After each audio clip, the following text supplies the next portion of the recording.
So Dave, we're here at your workplace. Can you tell us a little bit about the system you have put in place here? We're a training provider and we do construction qualifications.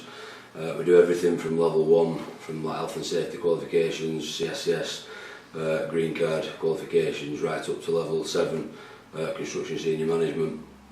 Our MVQs we've done for a good few years now, up and down the country really, for our experienced workers on construction sites, all geared to the CSCS card really.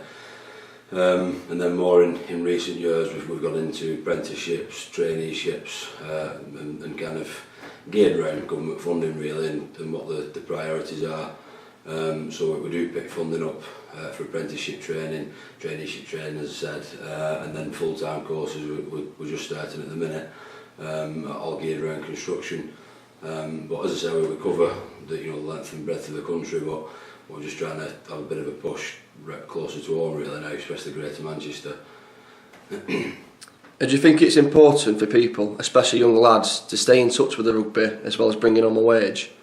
Yeah, I think so. I mean, personally, I'm steeped in rugby. I've been involved in rugby, different capacities for a long time, from player to coach, and various different age groups. From kids to open age. I played the game myself, and I think it goes hand in hand. I think some forget. They've got to look after the career outside the game as well. I think there's more and more kind of people acknowledging that these days.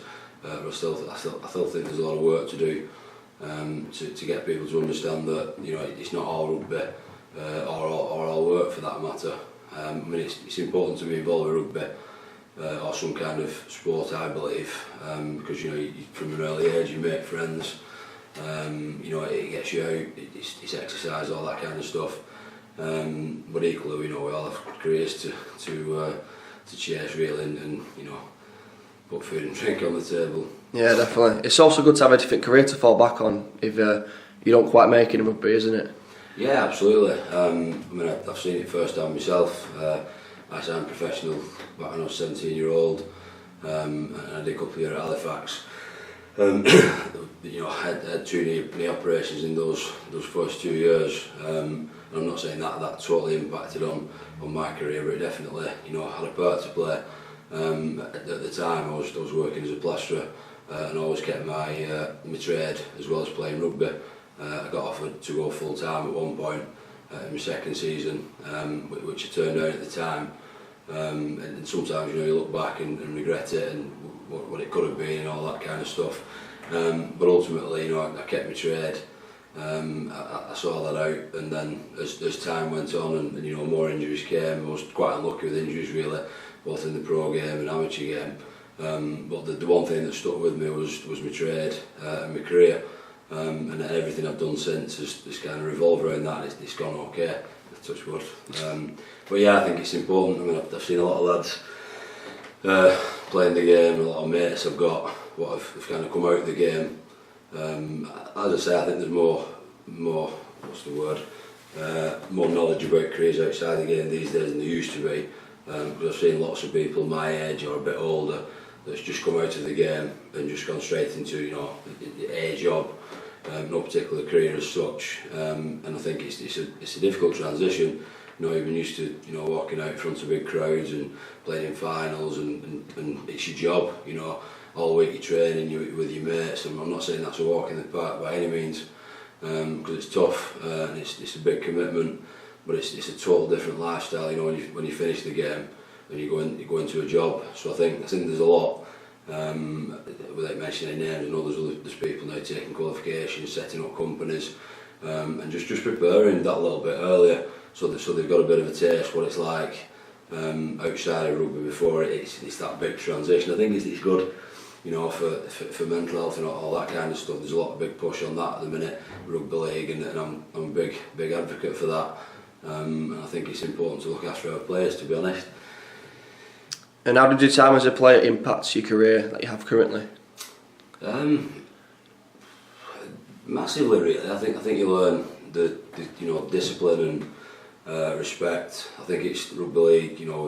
People involved in rugby league will say, it's the greatest game and greatest sport, and I do believe that. I mean, all my mates and everyone I've grown up with, I'm still friends with now, and you tend to look out for each other. I think with how the game's going, I think it's important that you kind of keep those traits, if you like, you know, the discipline, the respect, and I think with this business, what we have here, we're trying to. I mean, we did a bit with some local amateur clubs, recruiting people for apprenticeships and traineeships, where we try to target sports people because they already have those kind of ingrained disciplines. You know, they know to turn up on time, take instructions, respect people.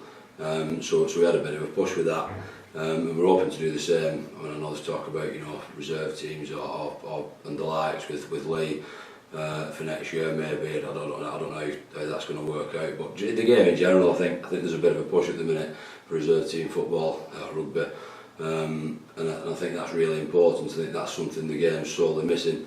But I do think it's got to go hand in hand with some kind of career outside the game with it, and I think we'd like to be a part of that in some format, whether it be Leigh or anyone else. You know, we want to be developing courses, maybe structures, curriculums, whatever you want to call it, for people who's playing in the game and not quite getting into those first teams. And maybe they never will, who knows.